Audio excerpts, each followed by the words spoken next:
Assalamualaikum warahmatullahi wabarakatuh. Di video kali ini kita akan membahas mengenai uang dalam perspektif ekonomi Islam.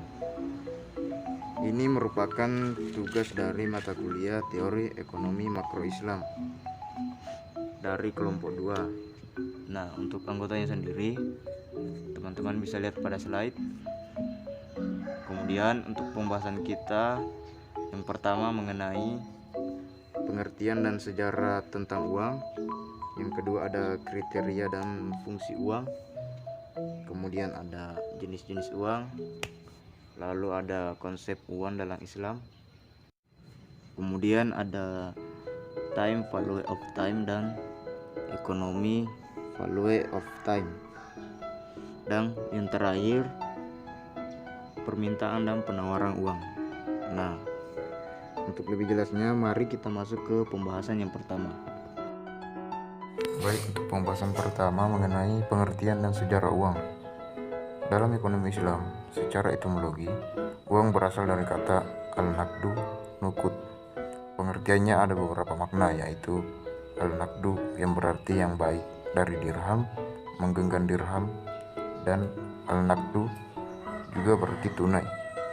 Uang secara umum adalah sesuatu yang dapat diterima secara umum sebagai alat pembayaran dalam suatu wilayah tertentu, atau sebagai alat pembayaran utang, atau sebagai alat untuk melakukan pembelian barang dan jasa. Pada awalnya manusia tidak mengenal uang, tetapi melakukan pertukaran antar barang dan jasa secara barter. Walaupun pada awalnya sistem barter ini sangat mudah dan sederhana, namun perkembangan masyarakat membuat sistem ini menjadi sulit diterapkan. Uang memudahkan proses pertukaran komoditas dan jasa. Setiap proses produksi dan distribusi pasti menggunakan uang. Pada berbagai bentuk proses produksi berskala besar modern, setiap orang dari komponen masyarakat mengkhususkan diri dalam memproduksi barang komoditas dan memperoleh nilai dari hasil produksi yang ia pasarkan dalam bentuk uang. Karena itu, sistem ekonomi modern yang menyangkut banyak pihak tidak bisa berjalan dengan sempurna tanpa menggunakan uang. Baiklah, di sini saya akan menjelaskan mengenai kriteria dan fungsi uang serta apa saja jenis-jenis uang. Langsung saja, kriteria uang dibagi menjadi 8. Pertama, ada jaminan. Kedua, diterima secara umum. Ketiga, nilai yang stabil. Keempat, mudah disimpan. Kelima, mudah dibawa. Keenam, tidak mudah rusak. Ketujuh, mudah dibagi. Dan yang kedelapan, penawarannya harus elastis.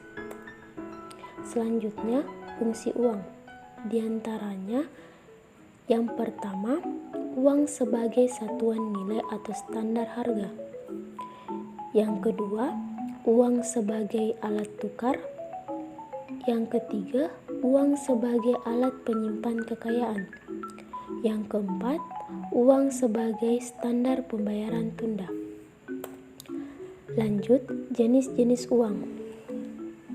Yang pertama itu ada jenis uang komoditas. Uang komoditas itu memiliki sifat dan kelebihan sesuai dengan keragaman bentuk penggunanya. Misalnya binatang ternak. Selain dimanfaatkan untuk konsumsi, juga sebagai alat tunggangan dan penjaga. Kemudian penggunaannya sebagai uang. Menambah fungsi yang lain yaitu sebagai media pertukaran dan standar ukuran untuk memberikan harga terhadap komoditi lain dan jasa-jasa. Yang kedua itu ada jenis uang logam. Pencetakan uang logam merupakan peristiwa sejarah paling penting setelah pilihan logam-logam berharga. Orang-orang pada awal penggunaan logam sebagai uang. Negara mengadopsi dua logam emas dan perak dan menjadikan keduanya sebagai uang utama. Yang ketiga itu ada uang kertas.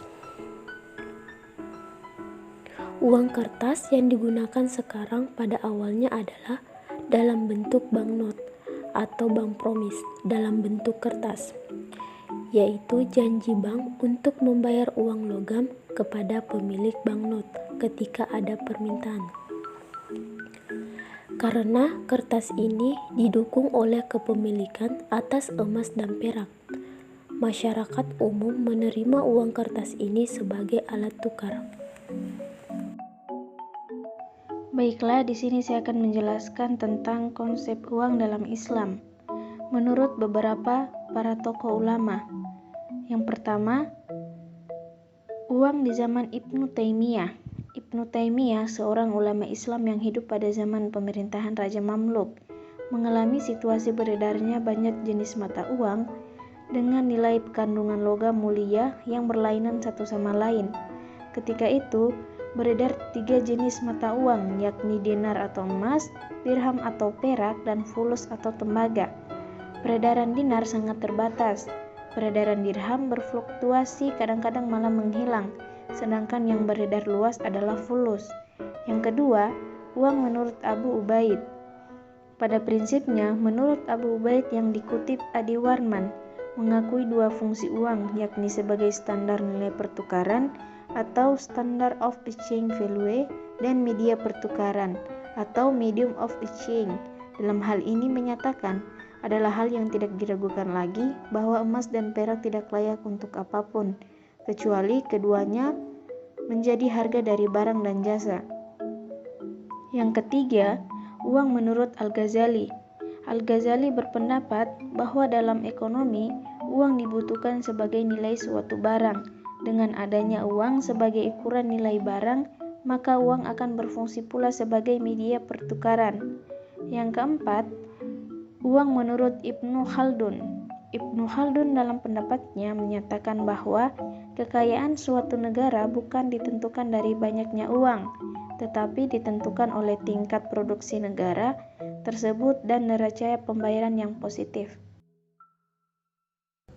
Oke, di sini saya akan menjelaskan tentang time value of money dan economic value of time. Yang pertama adalah konsep time value of money. Konsep nilai waktu uang atau time value of money telah sejak lama dipakai dalam ekonomi konvensional. Kegiatan praktik time value of money dalam ekonomi konvensional pada akhirnya menimbulkan konsekuensi bahwa praktik ekonomi konvensional lebih dekat dengan praktik riba. Hal ini dikarenakan menganggap uang sebagai komoditas yang dapat berkembang, dan praktik ini disebut dengan diskonto. Di dalam Islam, uang harusnya berputar dalam perekonomian dan tidak boleh dibiarkan menganggur dalam waktu yang terlalu lama, apalagi sampai tahunan. Dalam prinsip time value of money, uang dengan jumlah yang sama sekarang lebih bernilai dibandingkan dengan uang saat nanti. Adapun time value, selanjutnya time value of money dan economic value of time. Yang kedua yaitu konsep economic value of time. Economic value of time adalah konsep di mana waktu memiliki nilai ekonomi tetapi uang tidak memiliki nilai waktu. Economic value of time dapat diartikan memaksimalkan nilai ekonomis suatu dana pada waktu periodik. Dalam Islam sangat menghargai adanya waktu. Nilai waktu antara satu orang dengan yang lainnya akan berbeda dari sisi kualitasnya. Jadi, faktor yang menentukan nilai waktu adalah bagaimana seseorang memanfaatkan waktu ini. Semakin efektif tepat guna dan efisien tepat cara, maka akan semakin tinggi nilai waktunya. Efektif dan efisien akan mendatangkan keuntungan di dunia bagi siapa saja yang melaksanakannya. Memanfaatkan waktu merupakan amanat Allah kepada makhluknya. Saya selanjutkan kepada pemateri selanjutnya.